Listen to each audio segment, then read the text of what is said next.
My dream during my childhood was scientist or policeman, as other children's dream.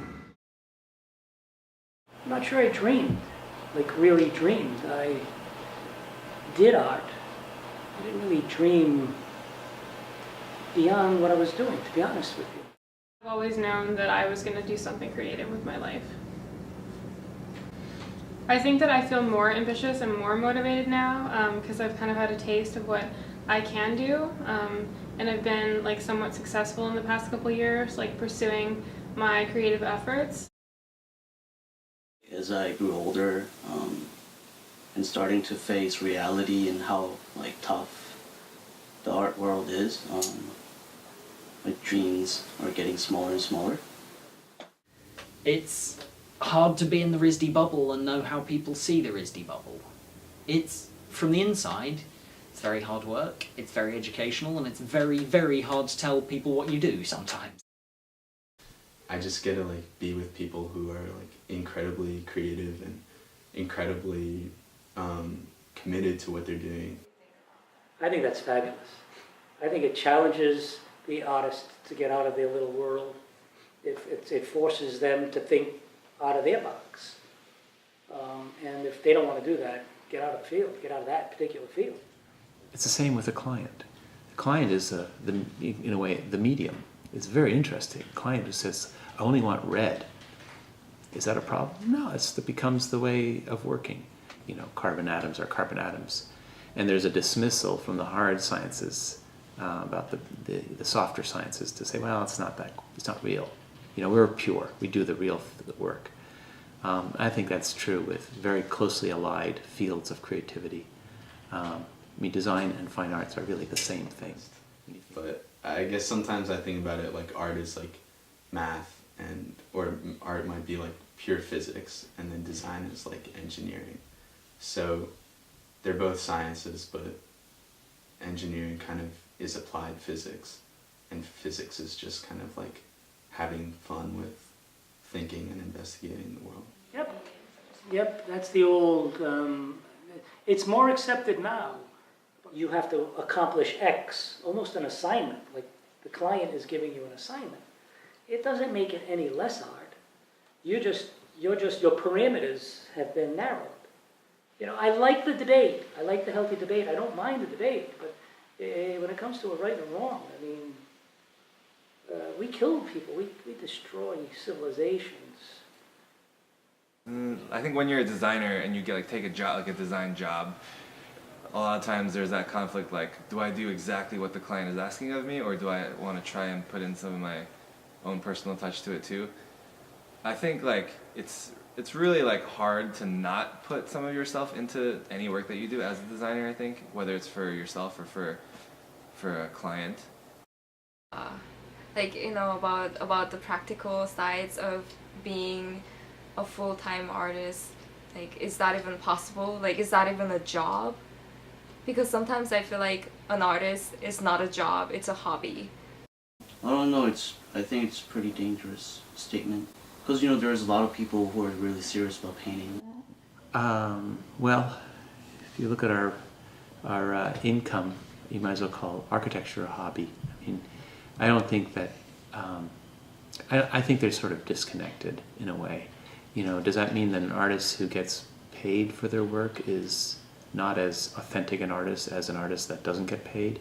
Painters have a horrific world in many ways because it's run through a gallery system. It's very, very narrow. It's very arbitrary. You know, why would one great painter be dismissed? No one would even give him a second look. Another mediocre painter gets celebrated. It happens all the time. It's also true in architecture. It's true in all fields. You can just give up, or you just, you know, in a way, say things like, if it's a hobby, I can't be hurt, you know, which is true. And but I think that is not sustainable. That painters are also, in a way, aspiring to be recognized.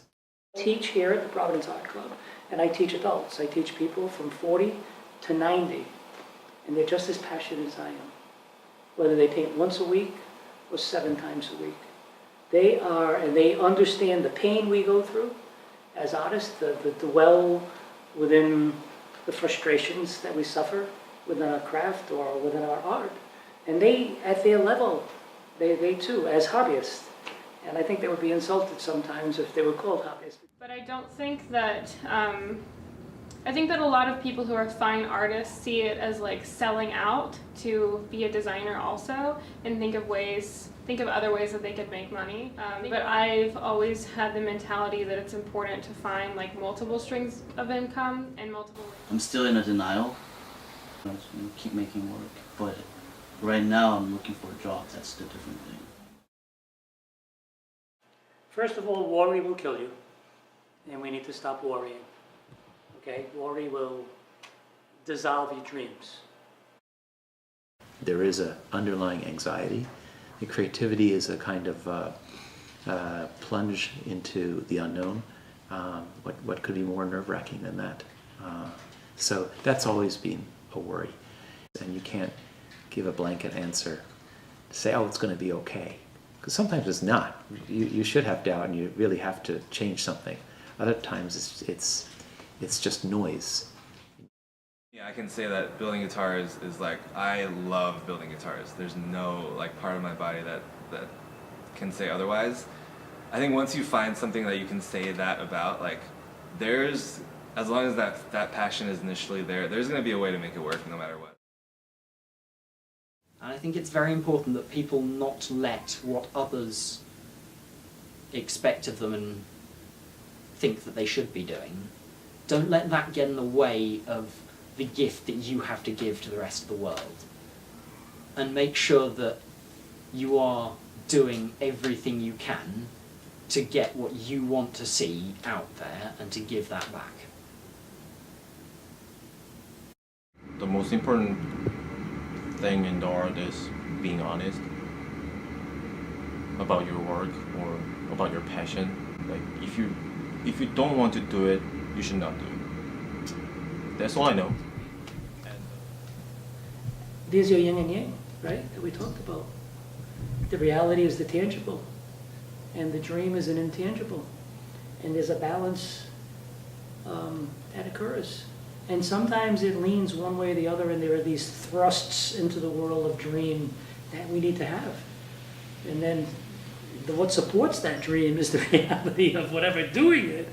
And so remember that yin and yang, the balance. It's do whatever you do to make that, because balance is a beautiful thing. You know, the zen of life, that, and achieving that. And the people that have achieved that have relinquished a lot of the stuff. Well, I think very simply that dreams are found in reality. And if we look for our dreams there, we will live them. And if we think of a dream as something that is not something we can't quite touch, I think we will never touch it. And I'm more interested in the dreams that come out of reality because I think they're more fantastic.